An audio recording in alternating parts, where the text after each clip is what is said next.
Hi, Kieran Preet. Her name is Kieran. Call her Kieran. Kieran? Kieran, yes. Kieran. So, first of all, we want to congratulate you on to getting into UC Berkeley. Yay! Applause! The purpose of this video is to address some concerns that I know that you shared with me about being a spring admit. And sitting with me is one of my lovely floor mates, Ratchisbeth.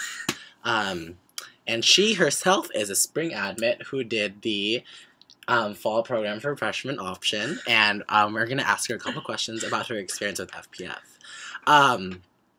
So, Ratch, what was your initial reaction upon learning that you were a spring admit?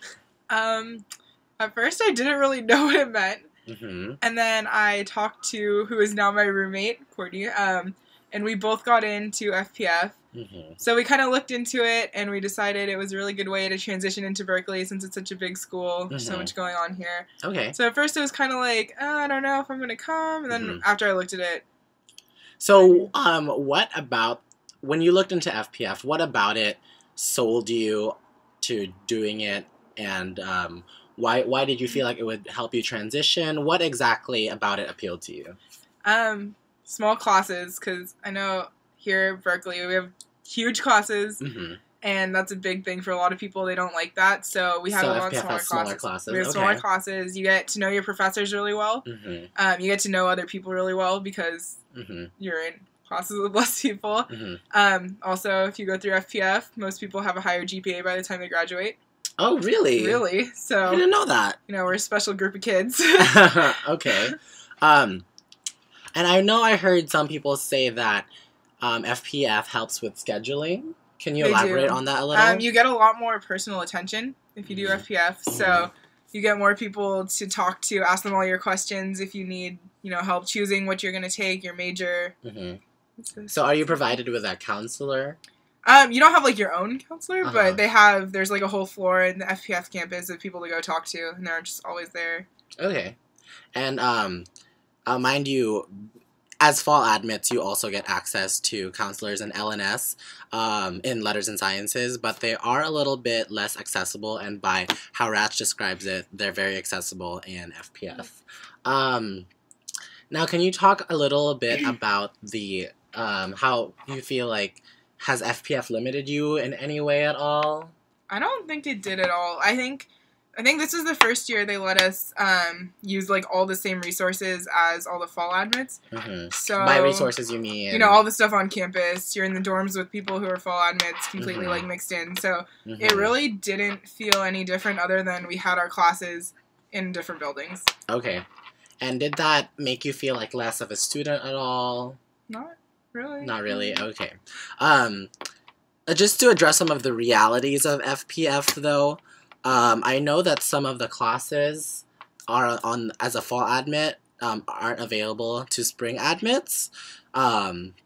So, for example, Ratch is a pre-med major, and while a lot of people that were fall admits started taking classes like Chem, she had to wait till the spring semester. Do you feel like that has made you like less competitive, or it affected your like overall undergraduate career too much, or what?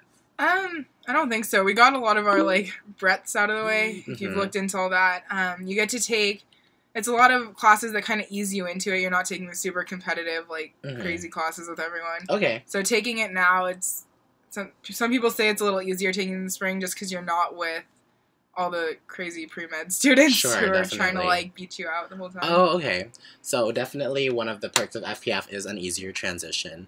And I know another thing about being an FPF is that if you try to borrow a book from the library while you're not a so as an FPF student, you're not really technically a Berkeley student. So you're not allowed to borrow books from the libraries. Oh yeah, Baltazar tried it. You have to pay like a certain fee. I think it's like $100 or something in order to borrow books from the libraries. Get your friends to do it. So yeah, you can get your friends to do it, but that's just one of the things, the suckier things about being an FPF. So would you And I know you live in Unit 2, and Kieran is also considering her dorms.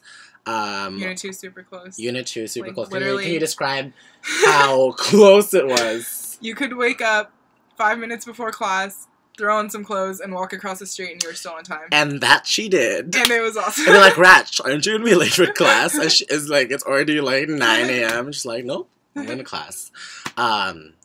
Yeah, so overall, can you, summarize your FPF experience and then, give some advice to someone who is a little bit wary about FPF? Yeah, it's definitely awesome. It's such an easy way to get involved in Berkeley. I still got to do, all the clubs and stuff on campus. Mm-hmm. There is nothing really stopping me from doing that. Mm-hmm. You might have to put yourself out there a little more since you're not on campus every day. For sure. But it's really, don't let that be the reason. If you want to come here, don't let that stop you. Mm-hmm. Because I loved it. I would go back to FPF if I could. Mm-hmm. Wow. Yeah, it was awesome. You get to know your professors. You get to know a lot more people. Mm-hmm. It's just a great way to come here. Mm-hmm. If you're looking at other schools, obviously, choose a school you want to go to. Mm-hmm. But Berkeley's awesome. Mm-hmm. FPF is awesome. So. And I know that, the people that in FPF, they kind of develop this special connection. Like, they do this thing. It's like, extension! So, yeah, they're like the extension babies. So, yeah. So, thank you so much, Ratch. And me and Ratch hope that you choose the college that you find you will prosper the most from. Good luck. Good luck. Bye.